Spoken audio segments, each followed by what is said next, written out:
Querido amigo, hoje o nosso alvo é estudarmos todo o capítulo 17 do livro de Atos dos Apóstolos.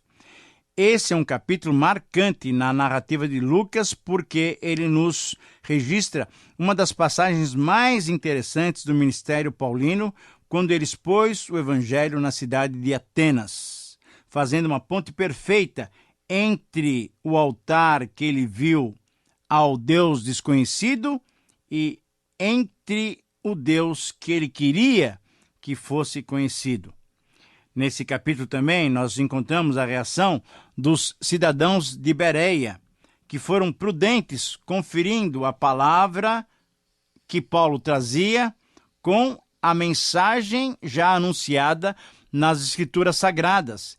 E exatamente pela seriedade que demonstraram é que ainda hoje, em muitas igrejas, nós temos várias classes de escola bíblica dominical ou outras organizações de estudo chamadas classe de bereanos, numa demonstração da valorização do estudo bíblico.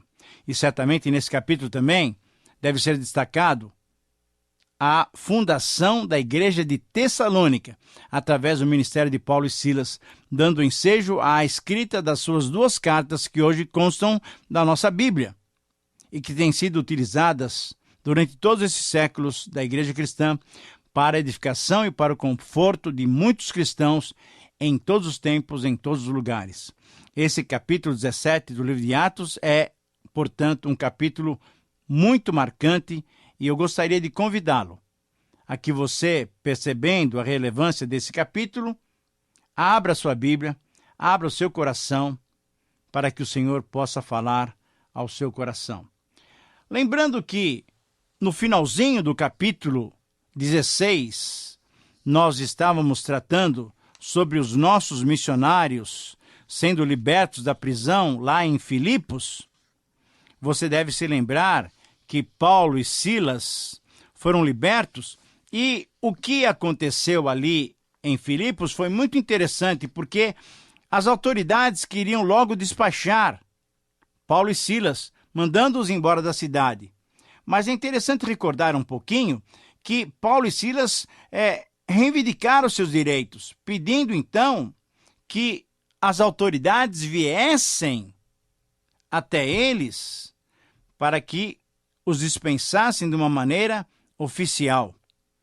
E isso realmente foi feito. Eles foram presos sem processo formal, mas eles deveriam agora ser libertos de uma maneira formal, de uma maneira oficial. Quando aquelas autoridades perceberam que eles eram cidadãos romanos, eles vieram, temeram, pediram desculpas, e aí então se retrataram e libertaram Paulo e Silas, e eles prosseguiram viagem. No programa de hoje, nós encontramos Paulo e Silas na cidade de Tessalônica, e aqui então nós temos que aprender algumas coisas com esses dois missionários.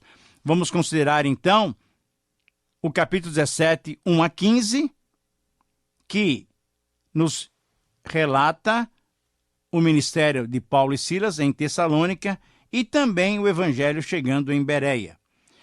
Como título para este texto, eu sugiro Homens que Mudaram o Mundo. Eu repito, o título para esse capítulo, Atos 17, 1 a 15, é Os Homens que Mudaram o Mundo. E o desafio para nós, a palavra, a proposição, a ideia-chave desse texto para nós é o seguinte: o desafio de todo cristão é mudar o mundo com a pregação da palavra de Deus. O desafio de todo cristão é mudar o mundo com a pregação da palavra de Deus. E essas palavras do versículo 6, estes que têm transtornado o mundo chegaram até aqui, nos sugere a seguinte pergunta: qual a diferença entre esses cristãos e nós? Quais são as marcas dos cristãos que afetam o mundo? Nos episódios, então, de Tessalônica e Bereia, nós vamos ver ilustradas nas vidas desses cristãos essas características de pessoas que são usadas por Deus para mudar o mundo. Em primeiro lugar, nós devemos ter coragem no desenvolvimento do nosso ministério. Nós precisamos dessa coragem que havia na igreja primitiva. Você se lembra que quando os apóstolos foram açoitados e desestimulados a pregarem o evangelho, quando eles se reuniram com a igreja, eles oraram pedindo o quê? Senhor, dê-nos mais coragem. Hoje, muitas vezes, nós oramos, Senhor, não nos deixe sofrer. Senhor, nos livra dessa provação. Enquanto os apóstolos, enquanto a igreja primitiva orava pedindo mais coragem, Paulo era um homem corajoso. A pergunta que se faz é como obter coragem? E a sugestão é confiança em Deus, confessando os pecados e louvando o Senhor sempre. Foi isso que Paulo e Silas fizeram à meia-noite, cansados, machucados pelos açoites do carcereiro, injustiçados. Eles não ficaram pedindo que Deus os livrasse daquela provação. Não, à meia-noite, cantaram louvores ao Senhor. E em atendimento a esse louvor, o Senhor libertou-os milagrosamente. Como nós podemos obter coragem? Louvando o Senhor, confiando em Deus e confessando os nossos pecados. Em segundo lugar, uma outra característica desses homens que mudaram o mundo é que eles têm uma pregação que tem conteúdo. O conteúdo genuíno da nossa pregação deve ser exposto. Nossa pregação deve basear-se nas Escrituras Sagradas. Conforme o versículo 2, nós lemos exatamente o seguinte: Paulo, segundo o seu costume, foi procurá-los e por 3 sábados arrazoou-os com eles sobre a palavra de Deus. Na sinagoga dos judeus, Paulo arrazoou com eles acerca das Escrituras Sagradas.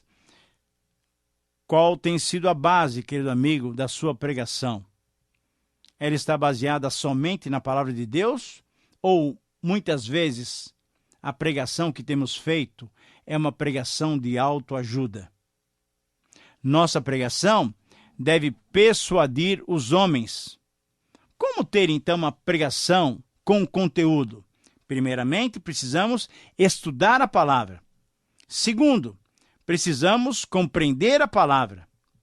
E terceiro, precisamos identificar qual é o ponto central da mensagem da palavra de Deus. Em terceiro lugar, esses homens que transtornaram o mundo, que mudaram o mundo, que, em certo sentido, a expressão no grego é esta, que viraram o mundo de cabeça para baixo. Em terceiro lugar, essa característica que nós vamos obter, nós devemos ter conversões na proclamação da nossa mensagem. Porque a mensagem não é nossa, a mensagem é o Evangelho do Senhor Jesus Cristo. E como Paulo disse lá em Romanos 1,16, o Evangelho é o poder de Deus para a salvação de todo aquele que nele crê. Portanto, nós temos que saber que quando pregamos uma genuína mensagem do Senhor, haverá conversões. Ao pregarmos, teremos resultados diretos, teremos resultados de transformação de vida. Mas ao pregarmos, teremos resultados também numerosos. Essa é a promessa. Muitos se converterão. Ao pregarmos, teremos resultados, infelizmente, tristes. Pessoas recusarão a mensagem do Evangelho. A pergunta é: como podemos ter resultados positivos? Ora, buscando esses resultados onde eles estiverem. Isto é, Paulo se dedicou um tempo a pregar para os judeus, e ali ele teve resultados positivos. Dedicando tempo, depois que os judeus recusaram, ele foi para os gentios, e ele dedicou um bom tempo. Uma outra maneira de obter resultados positivos é ser livre, é deixar a palavra livre para que ela possa ser confrontada. A nossa mensagem deve ser examinada por aqueles que nos ouvem. Querido amigo, hoje temos visto em nossas igrejas, em vários programas, em vários cultos, que a palavra do pregador é a palavra que vem direto de Deus. Ah, Deus me falou, assim o Senhor me revelou. Querido amigo, nós temos que ouvir todas as palavras com respeito, com consideração, mas temos que checar o conteúdo das mensagens com a revelação que o Senhor já nos deu na sua palavra. Os cristãos de Bereia foram mais nobres porque eles ouviram a mensagem do apóstolo Paulo, mas foram confirmar nas Escrituras para ver se tudo era de fato assim. Em quarto lugar, devemos ter consciência de que os conflitos são inevitáveis. Haverá inveja dos que rejeitam a palavra. Haverá confusão envolvendo outros irmãos. Veja só, esse Jason que aparece ali no capítulo 17, lógico, o capítulo que nós estamos estudando, no versículo 6, esse Jason começa a sofrer antes de se tornar um homem cristão. Jason tinha hospedado os nossos missionários na sua casa, e o que aconteceu é que a turba, isso é, a multidão, se alvoroçou e assaltaram a casa de Jason, procurando os missionários, e não encontrando, arrastaram Jason e alguns irmãos perante as autoridades, e eles começaram a sofrer já antes de estarem completamente envolvidos com o Senhor Jesus Cristo. Contudo, no versículo 9, soltaram a Jason e aos demais, após terem recebido deles a fiança estipulada. É interessante como o Evangelho produz essas situações. Um homem que ainda não estava totalmente comprometido com o Evangelho já começou a sofrer pelo Evangelho antes de se tornar cristão. Parece-me que o Evangelho daqueles dias era um pouco diferente do Evangelho que nós ouvimos nos dias de hoje. Em quinto lugar, nós devemos ter comunhão com os outros irmãos. Os irmãos, então, diante daquela situação, resolveram ajudar Paulo e Silas. Paulo saiu, porém Silas e Timóteo continuaram na Bereia. Paulo foi para Atenas. Silas e Timóteo desenvolveram o seu ministério ali na Bereia. Muito bem, como desenvolver a comunhão cristã? Auxiliando os irmãos, protegendo os irmãos e servindo de ponte ministerial. Querido amigo, quando concluímos essa consideração nessa primeira parte do capítulo 17, nós devemos perceber que essas experiências querem nos comunicar, querem dizer que o Evangelho de fato transforma as pessoas. Portanto, dependamos de Deus para mudar o nosso bairro, a nossa cidade, o nosso estado, o nosso país e o mundo. Muito bem, em segundo lugar, nesse capítulo, Lucas nos relata a pregação do Evangelho na cidade de Bereia. Veja só, na cidade de Bereia, foi a sequência da viagem missionária logo depois de terem sofrido tudo o que sofreram em Tessalônica. Alguém poderia pensar, Paulo nunca mais vai procurar uma sinagoga para ministrar. Mas exatamente o que aconteceu foi isso. Ele saiu dessa situação difícil de Tessalônica e foi para Bereia e foi procurar os judeus, os seus conterrâneos, a sinagoga. E por isso, então, nós dizemos que esses de Bereia foram mais nobres, porque eles examinaram as Escrituras. O título que eu sugiro para esse relato é Examinando as Escrituras, com as Escrituras. Eu repito, examinando as Escrituras com as Escrituras, isso é, confrontando passagens bíblicas para saber se era verdade. Portanto, em resumo, podemos dizer, e essa é a frase desafiadora para nós, com base no Evangelho em Bereia, é: todo cristão deve dar oportunidade para que a sua mensagem seja examinada em sua genuinidade. Eu repito, Todo cristão deve dar oportunidade para que a sua mensagem seja examinada em sua genuinidade. A primeira ação a ser praticada é procurar um local adequado para proclamar a palavra.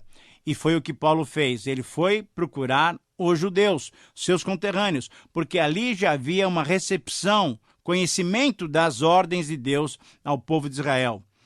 Uma segunda ação a ser praticada é permitir que a mensagem seja examinada, seja avaliada claramente. Nós não podemos usar esse recurso de dizer: Deus me revelou, Deus me ungiu, é essa a vontade de Deus. Querido amigo, a vontade de Deus, mais uma vez eu digo, está gravada nas páginas da Bíblia Sagrada. Qualquer outra revelação deve ser checada com esta mensagem. E aqui, Paulo nos ensina que devemos abrir a nossa palavra, a nossa voz, e deixar que os outros examinem essa palavra, examinem o conteúdo da nossa mensagem com as Escrituras Sagradas. Quais eram as Escrituras que eles estavam conferindo? Exatamente. Não havia Novo Testamento. Eles conferiram a mensagem de Paulo com as Escrituras do Antigo Testamento. E assim, eles se reconheceram pecadores, necessitados da salvação. Por isso, a terceira ação a ser praticada é preparar-se para a obtenção de grandes resultados. Versículo 12 diz claramente o seguinte: com isso, muitos deles creram, mulheres gregas de alta posição e não poucos homens. Querido amigo, quando nós permitimos que as pessoas examinem as Escrituras Sagradas, haverá grandes resultados para a glória do Senhor. A quarta ação a ser praticada é posicionar-nos de modo firme contra os inimigos. Veja o versículo 13. Mas logo que os judeus de Tessalônica souberam que a palavra de Deus era anunciada por Paulo, também em Bereia, eles foram lá hesitar e perturbar o povo. Temos que reconhecer o ciúme e a inveja daqueles que são inimigos do Evangelho. Os inimigos da pregação da genuína palavra de Deus causam sempre perturbação e confusão. A tradição dos ritos religiosos impede uma abertura de mente para a verdade do Evangelho. Portanto, nós temos que nos preservar firmes, proclamando a real palavra de Deus. E a quinta ação, a quinta maneira de realizarmos essa obra de pregação do Evangelho é permitir que os irmãos nos ajudem quando nós necessitamos. Muitas vezes nós temos orgulho e não queremos que ninguém perceba que nós temos necessidades.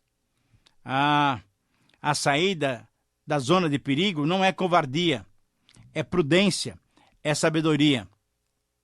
Foi o que Paulo permitiu-se fazer. Ele saiu daquela situação de tumulto.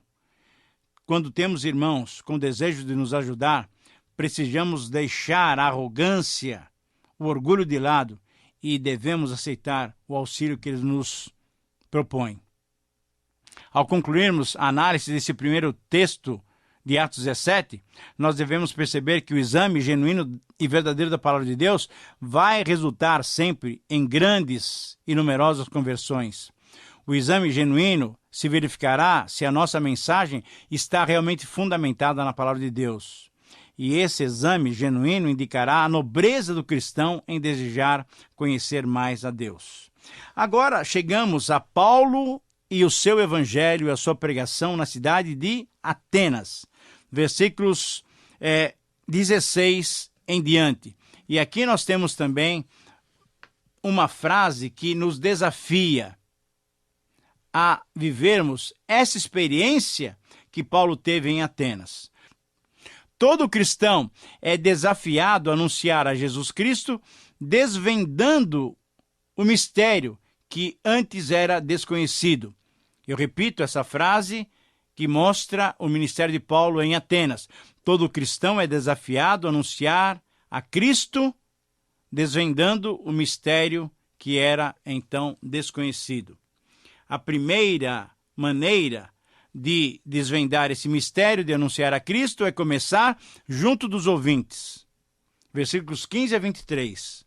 A segunda maneira é caminhar com os ouvintes. E uma terceira maneira é chegar ao centro do Evangelho com os ouvintes. Você sabe como tudo isso aconteceu quando Paulo estava em Atenas, percebendo a religiosidade, infelizmente vazia, daqueles atenienses. Ele descobriu o altar ao Deus desconhecido. E a partir desse altar, ele anuncia o Deus que quer ser conhecido, o Deus que se revelou a nós na pessoa do Senhor Jesus Cristo. E quando ele pregou o Evangelho, houve muitas conversões, mas também houve gente que zombou. Veja o versículo 32. Quando ele falou sobre ressurreição, muitos disseram: sobre isso nós vamos te ouvir uma outra vez. Mas, querido amigo, quando nós anunciamos que o nosso Deus se revelou em Jesus Cristo, muitas pessoas se quebrantam e chegam arrependidas aos pés da cruz. Que você também possa, seguindo o exemplo de Paulo, anunciar o Evangelho de Jesus Cristo, que transforma as nossas vidas. Chegamos ao final desse programa e somos gratos a Deus pela sua iluminação e por sua companhia. Até o próximo programa e que o Senhor te abençoe.